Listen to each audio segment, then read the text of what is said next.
Hello, in front of me I've got Nissan Ariya. In this video I'll show you how to manage Android Auto.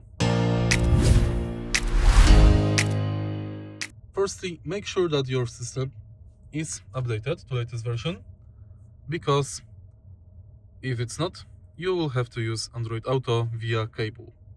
If you update it, you can use it wirelessly. Now, connect your smartphone to the car via cable and press Android Auto button to enter it.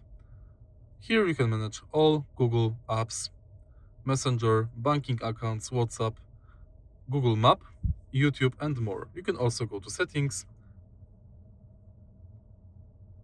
and to exit